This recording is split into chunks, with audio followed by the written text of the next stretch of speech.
morning, agents. Many years ago, I remember that I would be going on a trip and I would have the need, and I almost want to say the opportunity, because it really was that, to help me refine some things. And what it was is I had the privilege and the opportunity and the need to change my voicemail. Now you may say, man, why are you talking about this?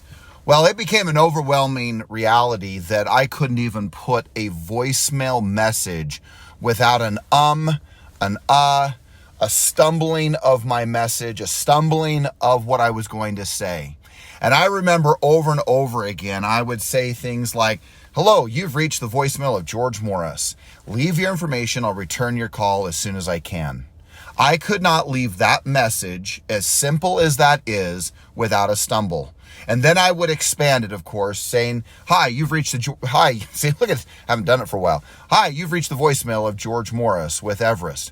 And I wanted you to leave your information because I will be out of town from blank dates to blank dates. Please leave your information. I'll return your call as soon as I can. If you need immediate assistance, call my assistant, Gretchen, and she will touch bases with you as soon as possible. Thank you. Now you may say, well, what's the big deal about that? Nothing, actually. In fact, it probably sounds pretty simple, doesn't it?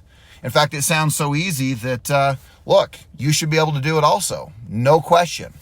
But as I listen to people's voicemail when I call them, I'm always fascinated to hear the stumble, the too long of a pause, them thinking about what they're going to say next. And I am not exaggerating that there were times where it would take me 20 or 30 minutes, that it would take that long to leave the right voicemail. Now you may be asking, why on earth are you talking about this? Well, the reason I'm talking about it is this simple. You have to master what you're going to say.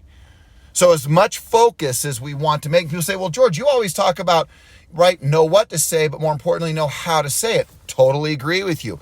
But let's just for a moment emphasize on the fact that you do need to know what to say. You have to have an outline. You have to have a script. You have to have a dialogue that you truly know from the inside out. And if you don't, you will never connect the dots between your mind and your emotion, your heart and your mind. And you will never speak with the power, the conviction, and the confidence that is necessary to drive people into action. Do not underestimate the magnitude of importance of what I'm sharing with you. I have spent a lifetime figuring out what to say. In this business of real estate that we all work in, 25 and a half years, I have worked on knowing what to say, when to say it, and how to say it. That may seem very over the top. It may seem like ridiculous. It may seem even like an obsession, but that's because it is a magnificent obsession, as I recently heard. I thought, wow, what a powerful statement in regards to our obsessions. Is yours magnificent? Because if it is, you will figure out at all costs what you are to say, what you are to do, and what you are and how you are to say those things. Don't underestimate it. Now, with that being said, let me share this with you. When it comes to scripts, dialogues, and what to say, I want to challenge you that you are smart enough to figure out many scripts and dialogues. I have scripts, I have dialogues, I have things that we are going to say, or that you could say. But the reality is what's even more powerful is this. When you figure out what you're going to say and you figure out that it's actually going to work. It was by trial and error that when people would say on the phone, hey, George, tell me, what are your commissions? And I would simply say back, hey, Bob and Sally, or hey, Bob, you know what? My commissions are completely negotiable in the state of whatever one you live in. But for me, it was usually the state of Utah, right? And the state of Utah are completely negotiable. And when you and I sit down, after you hear what I'm going to share with you of how we're going to get your home sold for top dollar, you and I will discuss not only the commission, but the price we're going to set on your home. And you and I will pick a fair price, a fair commission that works for both of us. Fair enough? And I am telling you 99% of the time, every single time, basically, they said, totally fair enough. Gang, I can promise you that if you figure out what to say, and I've said this for years, there's a no script book of any trainer on earth that when the person asks, what are your commissions? You tell them your commission, then they respond back, well, are you willing to cut it? And the first thing is not, well, how much? That's not in the script books of any trainer on earth. So why maybe are you saying that?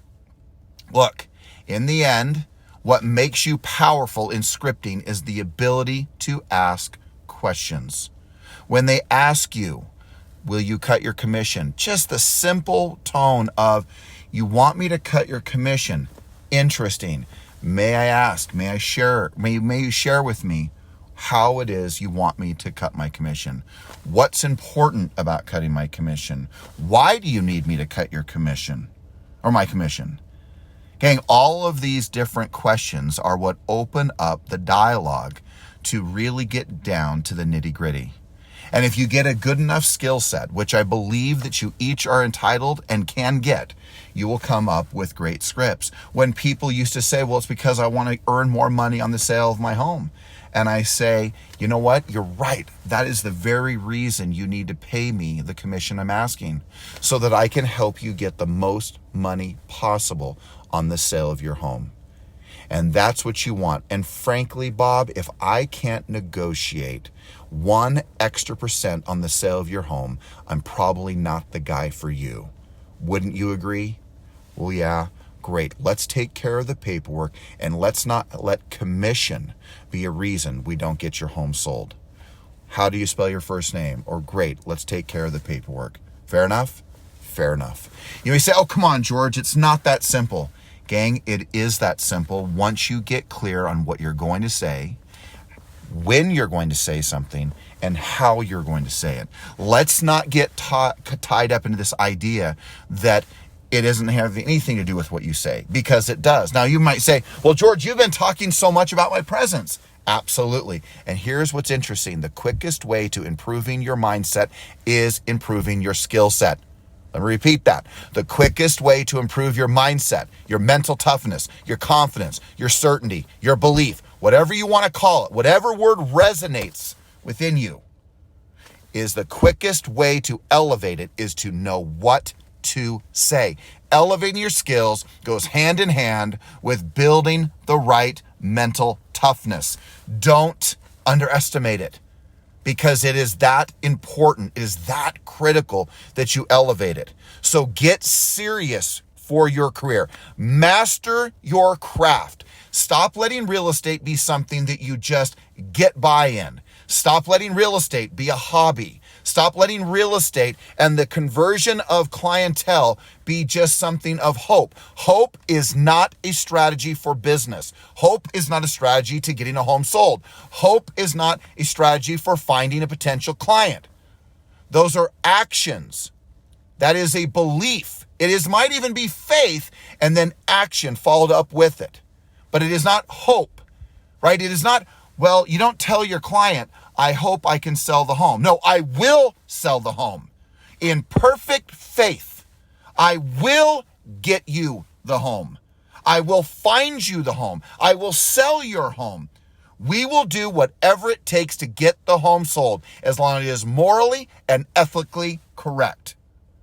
That is a different message than, I hope I can sell your home. I hope the market will do this. I hope this will do that. I hope. Hope is not the strategy. I realize you should be optimistic. I realize you should be hopeful in your energy. I believe you should be hopeful for your children to do great things, hopeful for the people around you to do great things, hopeful that your client may do the things they need to do to price the home right, to have the condition right, to follow your leadership. But when it comes to your activity, it is not hope. It is precision. It is execution. It is certainty. It is confidence at the highest level, because you perform. Not that you hope to perform, you will perform. And in that energy, I can promise you that those who have the strongest confidence and belief of what is possible will be the people who get the deal. The person who will be chosen is the person who is not hopeful, the person who knows how to get the job done, who knows they can sell the home. And you may say, well, how do you know you can? Because I know that if a client follows my strategy, my systems, my approach to the business, their home will sell.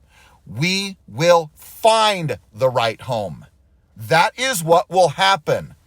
But if you walk around in life like a mouse, scurrying all around in this idea of hope, you will never win the game at a high level. This is not about faking it till you make it. This is about preparing yourself mentally and emotionally. It is the reason why we speak in the I am. I am confident. I am strong. I am skillful. I communicate strongly with people. I inspire people. I build people. I am a great agent. We say, oh, well, I don't want to say all that stuff because what if some of it's not true? Then make it true by your declaration. Stop focusing on everything that life is not and start focusing on what you want life to become. Remember what I just said. Stop focusing on what you don't have. Stop focusing on what you're not doing. Focus on what you're supposed to be doing. Focus on where you want your life to be. Focus on what you want your life to be. Focus on the listings you will take. Focus on the buyers you will sell or put under contract. That is the game of confidence. Not, oh, I hope. No, no, no. Not for you if you're listening to this. I am. Not I hope. I am confident. I am skilled. I am a great agent. Do not underestimate what I'm talking about. Know what to say. Know how to say it. Know when to say it. And you will become a master of your craft. No more tiptoeing around this business. Get serious. A cannonball of immersion into the swimming pool of effort and refinement. Figure this out and you will figure out an extraordinary life economically, but more importantly, who you will become. Who you will become.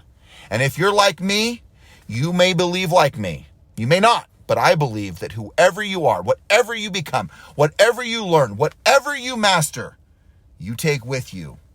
And that is a fact in my life. So is it in yours? Who will you become? Because that's more important than anything you will ever acquire, anything you will ever get, because there is no U-Haul behind any hearse. You ain't taking anything except you. So become more so you can do more. Yes, become more so you can achieve more. Yes, become more so you can acquire more. But the most important part of wealth and abundance and achievement is who you become. Don't underestimate your possibilities and who you are. You are a champion. You were created to be great. You were created to be extraordinary. Extraordinary. Don't underestimate what's capable, what's possible for you. In closing, I have to say it. Nothing you can't learn, nothing you cannot do. So let's get serious. Have a great day, and I'll talk to you soon.